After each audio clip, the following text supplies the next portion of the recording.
We think women need to talk more openly about money because money really matters. It shouldn't be embarrassing or confusing. Join the conversation. We'll be discussing a whole range of topics which will help you get comfortable with your finances. Money Matters. Brought to you by AJ Bell. Hello and welcome to another episode of the AJ Bell Money Matters podcast. I'm Laura. And I'm Danni. And since it's January, we can still talk about all things New Year. And that includes giving you the dish, the tea, the gossip, whatever you say, on the financial resolutions of the rest of the Money Matters team. And for a little bit of extra added spice, we've checked back in to see if any of them managed to follow up on the resolutions they made last year, holding people accountable. And we are not afraid to let you know if they didn't manage to achieve those resolutions. I absolutely love digging into other people's financial lives. And as well as giving me a little thrill, because I'm poking my nose in, I do also find that I pick up some really simple but often really useful tips that I can then, try and put into practice to make my own financial life run a bit smoother. Now, Danni and I have already shared our wins and resolutions on social media. You can check those out at AJ Bell Money Matters on Instagram. So we won't dwell on those, but we also got Charlene, Jenny, Emma and Helena on the team to share their tips and tricks and confessions with regard to whether they met their 2024 goals. And I would think that we should start looking back before we look ahead to the new year. Does that work with you? Yes, because that gets straight into whether they were able to put into practice the goals that they set themselves. I'm going to start with Emma because her resolution for last year was all about something that we often talk about on Money Matters, and that was to give herself a financial cushion and emergency pot just in case she was hit with some unexpected bills. My 2024 financial win is actually something that I committed to on the podcast last year, which was to save up a cash emergency fund. I said I was going to put aside a certain amount each month, and I did. So that means that I had like a nice cash buffer set up for emergencies, which really put my mind at ease recently because my cat had some very expensive vet bills. Great news. Score one for the Money Matters team. And actually having an emergency pot is a savings goal and a resolution of lots of people out there. So this is having that pot of cash that you can access if you need to, if an emergency hits or you lost your job or some expensive bill comes in like vet bills. The recommendation is that it's 3 to 6 months worth of your expenses. But for some people that can seem like a pretty lofty amount. So I think if you're going into this year with renewed vigor to boost that savings pot, just go for putting away as much as you can each month and seeing that pot build up and up. And it's just a very good thing to have that cushion if something did happen. I managed a little bit of a cushion last year, but then spent it quite quickly. And like Emma, I've also had to deal with really expensive vet bills over the last few weeks for my dog. Thankfully, I did get most of it back from my insurer, but I completely get it. And this next one as well from Helena, I can totally relate to because she's often spoken about struggling to find all of her paperwork, which suddenly becomes vitally important as you get closer to the date that you need to file your tax return. We spoke about that on our last episode, so if that is you, do take a listen back. But no issues this year for our founding ambassador, Helena Morrissey. My financial win for 2024 might not sound like a giant step for womankind, but for this particular woman, it was a big leap forward. And it involved organising all my financial documents into one file, ready to do my tax return. And that meant that instead of rushing around trying to find things that really had eluded me for many months, in January, very stressed, I was able to complete the return in November. A small step, but an important one. Now, I actually have a cupboard now where I stick absolutely every bit of paper. They are not filed, they are not organised, but they are all in the same place. Oh, I have a funny feeling, Laura, that your organised soul would probably scream if you looked inside my cupboard of paperwork. Yes, but every organised person has their flaws, and mine is paperwork. I have a similar cupboard where I just shove all of the mail that I think we'll need to keep, and it's in no way organised, and it gives me a small heart attack each time I open the cupboard, and then I close it again and don't worry about it. So that is definitely my weak spot, and probably something that I should adopt for this year, actually, being better at sorting the post out when it comes in, stuff I don't need, stuff I need to shred, and stuff that is actually important to keep. Fortunately, you get less and less paper now, don't you? Which means less and less paperwork to deal with. It's all a bit digital now, isn't it?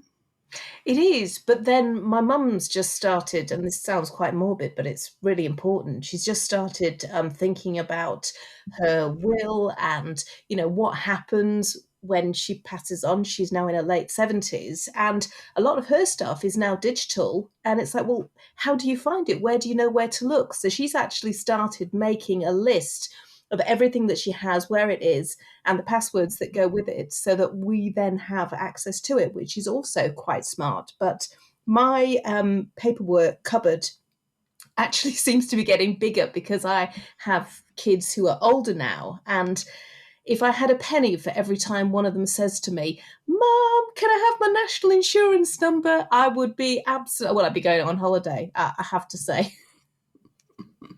Yeah, before I had a kid, I think I was much more organised with paperwork. So I'm going to blame her and the lack of time I have now. But it is important for all of that, tracking down lost pensions, or, the all important council tax bill, or stuff that you need for your tax bill is important to have. And having talked about pensions, it's almost as if we planned it. Jenny's win was all about her pension.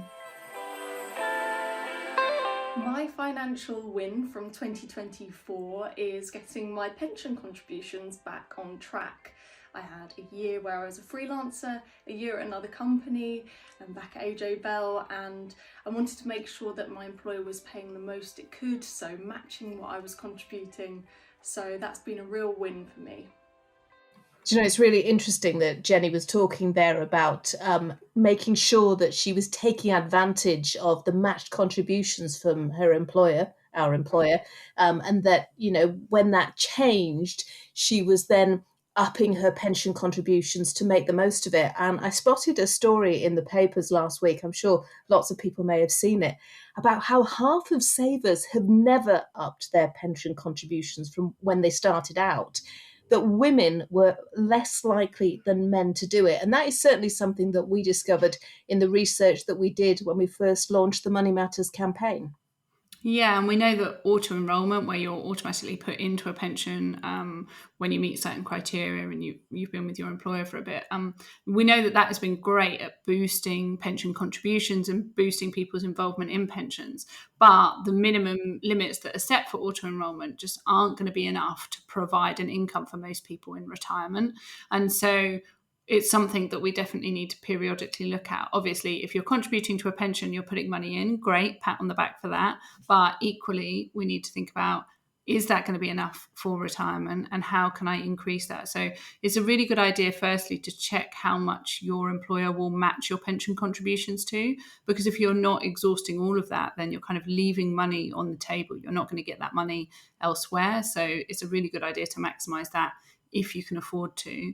And then it's good to look at, if you've taken any time out of your career, if you've got any gaps, or if your pension pot might be a little bit behind because of career breaks or part-time working. It's really good to think about, how can you increase those contributions? How can you boost that pot? And then for self-employed people, obviously they don't have an employer offering that incentive to put money into their pot. So it's a really good idea to think about, are you paying into a pension? How can you set up a pension? And even start by putting a little bit away, particularly if you're younger. That will really grow over time thanks to investment growth and compounding. And you might be surprised by how much even smaller contributions can add up to be. And anything's better than nothing, isn't it? It absolutely is. Yeah, absolutely. Let's end with Charlene's win. And this is one many people will have considered. So my financial win for 2024 was fixing my energy tariff. It very much was a case of, practicing what I preach. So I sat down, did a bit of research on what I was paying and what was out there. Now, what was out there from my provider was actually slightly higher, of course, than what I was paying on a standard variable tariff. But I was prepared to fix a slightly higher rate because I did think prices were going to go up by more than that. Now, we saw the energy price cap go up in October by 10%. I haven't saved a whole 10% because the energy price cap is just that. It's the maximum providers can charge. It's not necessarily what they all do charge. But now looking back after this cold snap, I'm satisfied that we have saved quite a bit of money. Yeah, lots of people will have seen their energy costs go up. So Ofgem's latest price cap came into force this month. And so we've seen the average household bill increase that's on the price cap up to around £1,738 a year. Now, what's interesting is lots of people think that this is the maximum they'll pay. It's not. The energy price cap is a cap on the price per unit of energy. So if you live in a big drafty house or there's lots of people in your household, then you will pay more likely. Whereas if you live by yourself or you live in a smaller property, then you'll pay less than that average most likely. But it really depends on, how much you're cranking the heating on, how many electrical devices you have plugged in, how many hot showers you're having each day for hours at a time. Danny, you're a mother of teenage girls. I'm sure that is something that jacks up your energy bill. Oh, they have a bath every night, it seems, at the moment. And you just think, first of all, shouldn't you be conserving water? But also, you can hear the heater on, and you just think, yeah, that's costing me. You can hear the pound signs ringing up. But it's definitely worth looking at your energy bills. I think we've all got so used to, the price cap being in place and that being the best offer that's out there. Actually, energy companies now are offering some switching deals or some fixed deals. And it's once again worth just looking at that. Don't rush into it. Make sure you're kind of weighing up. And there's lots of good guides online. Money Saving Expert is particularly good at this, kind of giving you a guide as to whether what your energy company is offering you is actually a good deal or likely to be a good deal. Yeah, because we know that there'd been talk that energy prices were going to keep coming down. But actually, when we get details of the next energy price cap in February, which will tell us what bills are going to do from the 1st of April, it looks like they're going to go up. So we had the respected forecaster Cornwall Insights, who's often quoted in the newspapers and online. They think the average bill is going to rise by nearly 3% from April to £1,785 a year. Again, that is the average. So obviously it is capped per unit, as Laura says. But although it's likely to hold steady in the summer, it could then drop later in the year, but only a little bit. So it's really important to sort of get a gauge on where energy prices are going to go. But for the certainty of what you're going to be paying month after month, I think sometimes it's worth fixing just for that, even if maybe you pay a little bit more over time, just so you know exactly what you've got to pay out every month and there are no surprises. Although, in the summer, hopefully it'll be cheaper. You won't use quite as much energy. Certainly last year I decided to fix and was really relieved when I did so. Yeah, it takes out that element of uncertainty, doesn't it? Like you say, which if you're into kind of budgeting and working out what your costs are going to be, it gives you a lot more certainty for that. But before we move on to the resolution side of things, I think it's only right that we share our big wins. And Danny, I know you did something that you said you wanted to do last year. Yeah, so I managed to persuade both my teenagers to open digital savings accounts. So they're actually putting money away every month into a savings bank account, and it happens automatically. But also, my daughter's child trust fund, she turned 18, and we'd never done anything with it. We're like a lot of people. In fact, £1.4 billion belonging to 728,000 people is apparently ready to be claimed now those people have turned 18. That's according to the Share Foundation, which traces lost child trust funds, because the average amount is estimated to be about £2,000 per person. Well, I managed to persuade my daughter to take hers and put it in a stocks and shares ISA. So she didn't automatically just blow it on a holiday, which she wanted to do, but was persuaded not to. And now she's also set up a direct debit where she pays in every month into that as well, which I've sort of said potentially goes towards buying a house when she's ready or whatever she needs it for. But if you are one of those 728,000 people who have a child trust fund that is ready to be claimed, but you've not and you've lost it, there are lots of handy tools out there, and HMRC has one, which if you Google Lost Child Trust Funds, HMRC, it'll come up, and you just need, if you're over 18, your national insurance number, and HMRC can tell you where the fund was opened. If you are under 18, then your parent can have a look. If your child doesn't have a national insurance number yet, then you can still use the tool. You just need the full name, address, and date of birth. And just make sure when you're doing that you're definitely on the gov.uk website, because unfortunately, as with all of these things, there are people out there that would like to take a chunk of your child trust fund for finding it for you, and other just outright scammers out there. So just make sure that you're going on the right website for that. But great win there, Danny, teaching the next generation about saving and investing. What about all of the subscriptions that you said you were going to comb through and maybe try to cull to save some money? I did it. I did. Honestly, I got rid of Disney. And then at Christmas time, I got Disney back again and Paramount. And suddenly I have more subscriptions than I had before. So it is time for another purge, I think. But what about you, Laura? What was your big win? So subscriptions is definitely something I need to look at this year. I should add that to my resolutions, because you're right, they just kind of build up without you thinking about them. Like the other day, I realized I was paying for Now TV and had been for months, but had just forgotten about it. So I definitely need to go back and do that. But my big win last year was that we were taking a big trip at the end of the year, and it was just really about saving for that and setting aside money, making some sacrifices along the way to get to, a particular pot of money that we wanted to get to have a great trip. It was a bit tricky at times. It definitely made me analyze some of my spending and some of my, dare I say it, wasteful spending. But I think it was a really useful exercise to kind of analyze that lifestyle creep that we talk about sometimes. So that was a very good win of last year. Lifestyle creep. It is so easy, particularly, as you say, with subscriptions, just to forget what you have just signed up to. And particularly because they give you those free offers where you get a month for free or 3 months for free.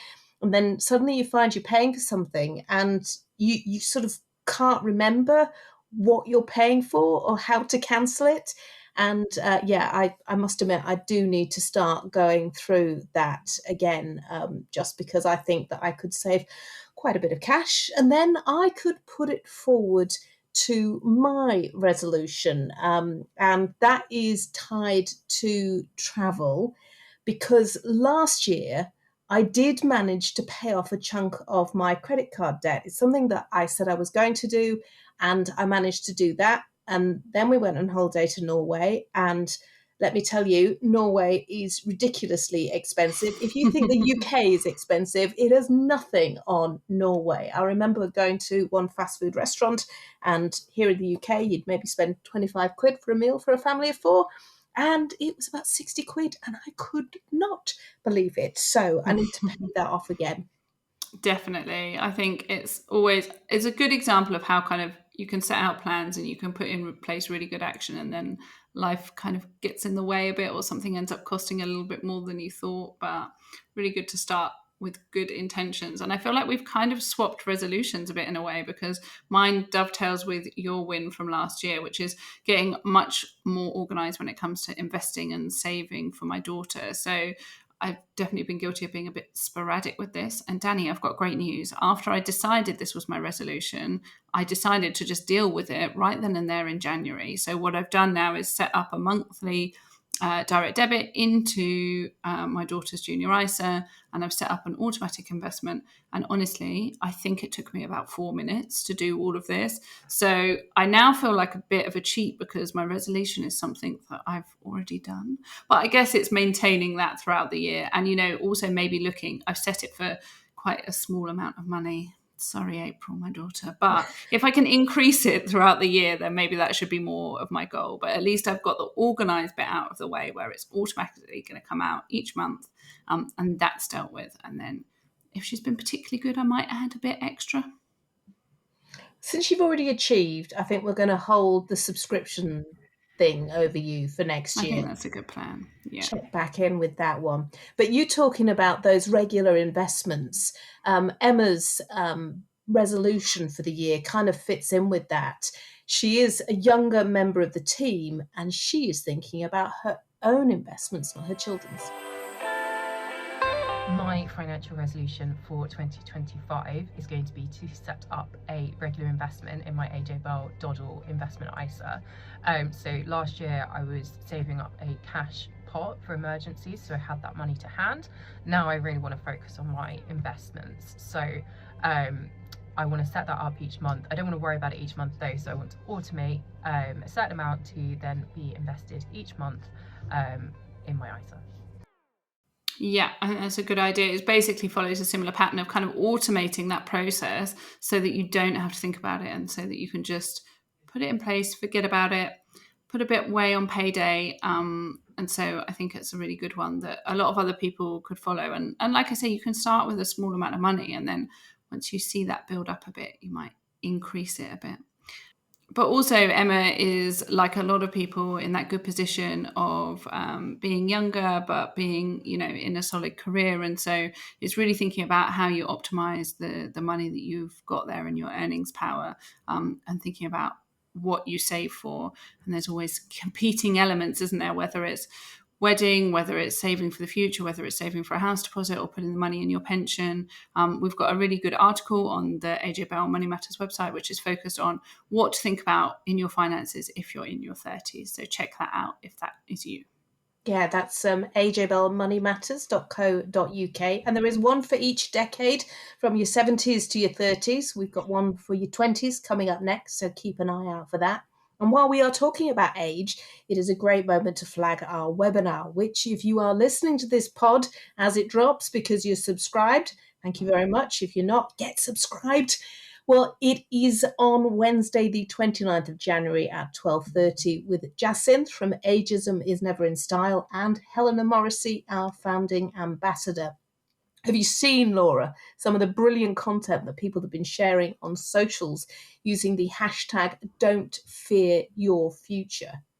I have, and it's also, I really love the one that Jacinth did with her mum. I thought that was really good, very powerful. It was. Do join in with that because we'd love to hear from you. Check out our social media and our website for details of how to join the webinar and ask a question if you haven't had your invitation via our newsletter.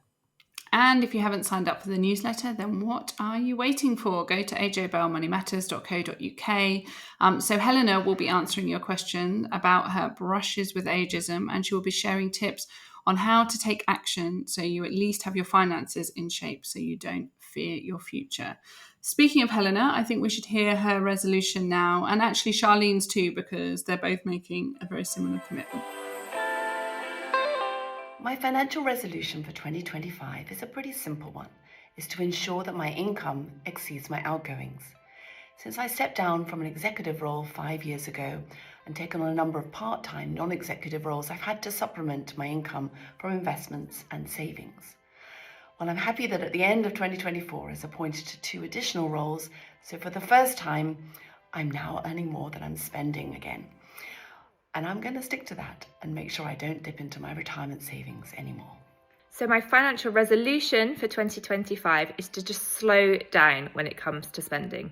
Hopefully that will translate to spending less over the year. But really what I'm trying to aim for is just more considered purchases. So less volume, but maybe more quality. So for example, when it comes to internet shopping, if I see something that's caught my eye, I'm going to leave it in my online basket for a week or so and then go back and think about whether I really need it, whether I really want it. And if I'm still thinking about it after that time and I still think I really need it, then that's absolutely fine. But just to kind of slow down a little bit, and hopefully that will slow down that kind of impulse buying urge that, I'm sure I'm not the only one of us that might fall foul of. We were just talking about lifestyle creep before, and it is so easy to spend more than you earn and dangerous to dip into savings for day-to-day spend. I feel like we're kind of commenting on the government's situation at the moment with borrowing and spending more than they bring in, but there we are. So yeah, I think it is really important just to keep a really close eye on how much you're spending, and particularly if you are in a situation where you've maybe gone self-employed, you're between jobs, you're trying out a new side hustle or something like that, where you're expecting money down the line, but at the moment you're sort of living on your savings. It can be tricky. Yeah, definitely. And I think, people that are trying to rein in some of that spending, it's really important to make a budget. But I think when you're making that budget, it's really important to be realistic. I think lots of people, go throughout January and they think, right, I'm going to cut back on all of my spending. I'm going to live a really frugal life. And then that's kind of not really realistic, particularly to live like that for a whole year. And so I think it's really important about making it realistic, because the last thing you want is to then fail at your resolution and then feel really defeated and just not continue with it at all. So it's giving yourself a bit of fun money while also coming up with a budget that you can stick to. And having big goals like you had for that trip that you took, that is hugely important. And let's end with Jenny, because she's also got a huge reason to be counting every penny right now. My financial resolution going into 2025 relates to my husband and I buying our first home. We'll need to be going through all the new bills that we'll have to pay. We've got the mortgage sorted, so we want to make sure we get the absolute best deal that we can. Yeah, expensive year probably for Jenny, but big life moments like that are a really good chance to kind of declutter your finances, to really analyse what you're spending. A bit back to our kind of subscription comments, Danny, it's looking at kind of those costs that you've got going out each month and looking at either how you can cut them down or how you can get rid of them altogether. Yeah, things like insurance. That was one of the things Jenny was talking about, because she's got to change, her home insurance policy, and it's just making sure that what you've got is fit for purpose. And I had that last year, where I had a letter through about this insurance that we had on the mortgage, where if either of us lost our job or died, then the mortgage would be paid, what was left, and it decreases over the years. And we actually spent a little bit on the house, so our mortgage went up, and what that insurance policy was going to cover wouldn't cover the mortgage, so we had to change it. But it's just a really good example of how life sort of overtakes even best laid plans. Definitely. And it's kind of hard to keep track of that each month, but that is why the start of a new year is a good chance to check in. We hope that has been useful, and we'd love to hear any wins that you achieved over the past year and any resolutions you've made for 2025. So remember that the new tax year starts in April, so this is a good window to get things in order, use up allowances, use up various things before the new tax year. And we are aware that we spend an awful lot of time talking about investing for the future, but we haven't done a pod yet talking about what to do when you get there, how to turn those investments into a retirement income. So next time we're going to be talking to the fabulous Georgina Taylor from Invesco about decumulation. It's a great word, that. We'll break down that jargon. It is basically the reverse of accumulation, where you reap the benefits of what you have sown over the years. We hope you can join us then, and also we hope many of you will join us on the 29th of January at 12:30 for our webinar with Ageism is Never in Styles CEO Jacinth Bassett and Helena Morrissey. Until next time, thanks a lot for listening. Before you go, please remember this podcast is for educational purposes, and the views expressed don't necessarily reflect those of AJ Bell. The podcast isn't telling you if a certain investment is suitable or not. Don't forget that the value of investments can change, and you can lose money as well as make it. It's also important to remember that how you're taxed will depend on your individual circumstances, and rules can change. The way an investment performed in the past may not be the same as how it behaves in the future. If you want help, go see a qualified financial advisor.